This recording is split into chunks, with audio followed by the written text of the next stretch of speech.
हे भगवान, क्या सोचकर घर जमाई दामाद लाई थी मैं कि मेरी बेटियां मेरे पास रहेंगी और खुश रहेंगी, लेकिन इन आलसी दामादों ने तो हमारी ज़िंदगी को भी प्रॉब्लम में डाल दिया है। मैं तो कहती हूँ मम्मी, हम लोग वापस अपनी जॉब पर जाना शुरू कर देते हैं।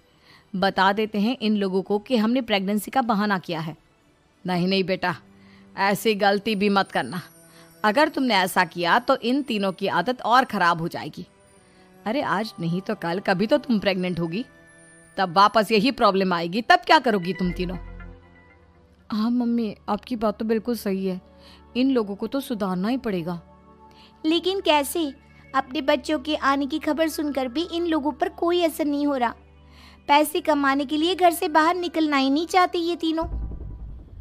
अब मेरे दिमाग में एक प्लान आया है। तुम तीनों चिंता मत करो, उन तीनों को बुलाओ, फिर मैं बात करती हूँ।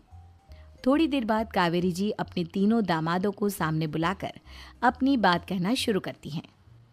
अविनाश, सुमित और विवेक, देखो बेटा, मैं ना तुम तीनों से बड़ा प्यार करती हूँ, इसीलिए तो तुम्हें घर जमाई बना कर रखा है मैंने। अरे मम्मी जी, सीधे सीधे कहिए ना, क्या बात है? प्यार तो हम भी आपको बहुत करते हैं। अरे मम्मी जी, आपकी इज्जत भी बहुत करते हैं। अरे भाई, आपके जैसी सास और कमाने वाली बीवी सबको मिलती है क्या? हाँ मम्मी, विवेक और सुमित ठीक कह रहे हैं। आपकी बेटी से शादी करके मेरी तो ज़िंदगी ही अच्छी हो गई है। जानती हूँ मैं, और ये भी जानती हूँ कि तुम तीनों अपने अपनी बीवियों से बहुत प्यार करते हो। बेटा, बात ऐसी है कि हमारे कुल गुरु ने कहा है कि प्रेग्नेंट होने के बाद मेरी तीनों बेटियां शुरू के 4 महीने हमारे गांव में जाकर रहेगी, जहां मेरे चाचा जी रहते हैं। अरे लेकिन क्यों मम्मी, गांव में जाकर रहने की क्या ज़रूरत है इन तीनों को? वो क्या है ना बेटा, हमारे परिवार को एक श्राप है। अगर मेरी बेटियों ने यहाँ पर बच्चा पैदा करने की कोशिश की तो उनके बच्चों को कुछ भी हो सकता है। इसलिए अब से लेकर 4 महीने पूरे होने तक इन्हें गांव वाले घर में रहना पड़ेगा। हाँ, तो इसमें प्रॉब्लम क्या है मम्मी जी? हम भी वहाँ जाकर रहेंगे, पिकनिक मनाएंगे। अरे भाई, बीवी जहाँ हम भी वहाँ। हाँ यार, आइडिया तो बहुत अच्छा है। शहर की ज़िंदगी में रह रहकर परेशान हो चुके हैं, अब कुछ दिन गांव में बिताएंगे। तुम लोग समझने की कोशिश क्यों नहीं करते? तुम में से कोई भी वहाँ नहीं जा सकता, और मैं यहाँ रहूँगी ना तुम तीनों के साथ।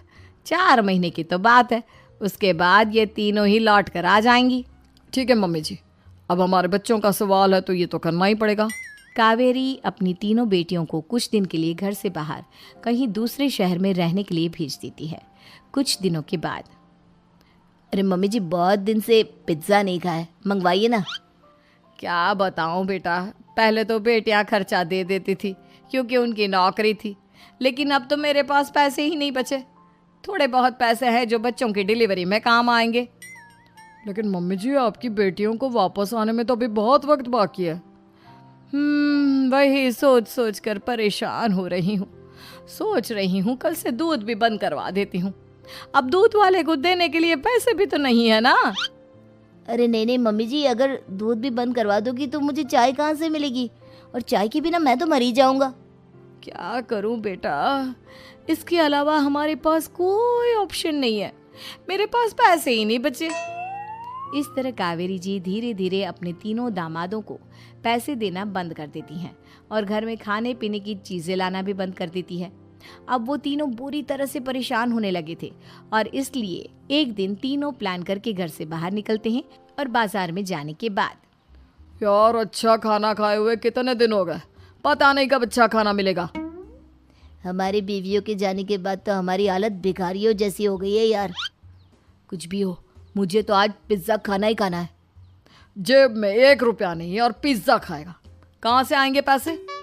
अरे देख, वहाँ सामने बोर्ड पर क्या लिखा हुआ है, कंप्यूटर पर काम करने के लिए एक आदमी की आवश्यकता है। भाई मैं तो जा रहा हूँ, काम करूँगा और शाम तक पैसे लाकर आराम से पिज्ज़ा खाऊंगा। जा जा, तुझे कोई काम नहीं देने वाला, हम तो घर जा रहे हैं। चल भाई सुमित। सुमित और अविनाश वहाँ से चले जाते हैं और विवेक उस कंप्यूटर शॉप पर सारा दिन काम करके 5,000 रुपये कमा कर घर लौट कर आता है और अपने खाने के लिए अच्छी अच्छी चीज़ें भी लेकर आता है। ये देखकर विवेक और सुमित के दिल में भी कुछ पैसे कमाने की इच्छा जागती है। अरे सुबह सुबह कहाँ चल दिए तुम? मम्मी जी एक बहुत अच्छी जगह मिली है, कंप्यूटर पर काम करने के 5,000 मिले थे कल मुझे। अगर रोज़ काम करूँगा तो पूरे 40,000 की तनख्वाह। अरे वाह, ये तो बहुत अच्छी बात है दामाद जी, आपको जाना ही चाहिए। सुमित और अविनाश विवेक को इस तरह तरक्की करते देखकर परेशान हो जाते हैं और वो दोनों भी काम की तलाश में निकल पड़ते हैं। धीरे धीरे उन दोनों को भी काम मिल जाता है। अब कावेरी के तीनों दामाद छोटी मोटी नौकरी करके अच्छा पैसा कमाने लगे थे। एक दिन कावेरी उन्हें अपने पास बुलाती है। अरे वाह, विवेक 40,000 कमा लेता है, अविनाश 60,000 और सुमित तुम भी 40,000 के आसपास कमा ही लेते हो। कुल मिलाकर तुम अच्छे खासे पैसे कमा रहे हो बेटा। हाँ मम्मी जी, बहुत मज़ा आता है जब महीने के एंड में मोटी रकम हाथ में आती है। पूछिए मत मम्मी जी, घर में रहकर रोटी बना बना कर और तो जैसा महसूस होने लगा था मुझे तो। हाँ बेटा, तुम तीनों की बात तो बिल्कुल ठीक है। और जानते हो, अब तुम तीनों की पत्नियां भी वापस लौट कर आने वाली है। लेकिन मम्मी जी, अभी तो उन्हें गए सिर्फ 2 महीने हुए हैं। आपने तो कहा था वो 4 महीने के बाद लौट कर आएंगी। ऐसा कुछ नहीं है बेटा, मैं सिर्फ तुम तीनों को सबक सिखाना चाहती थी कि आदमी घर में बैठकर बीवी की कमाई खाता हुआ अच्छा नहीं लगता। इस दुनिया में हर इंसान को मेहनत करनी चाहिए, काम करना चाहिए, चाहे वो औरत हो या आदमी, ताकि अपने परिवार को संभाल सके।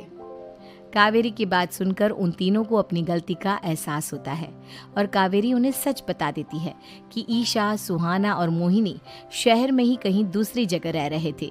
शाम के वक्त उन तीनों की पत्नियां लौट कर आ जाती है और कावेरी जी का परिवार एक खुशहाल परिवार की तरह रहने लगता है।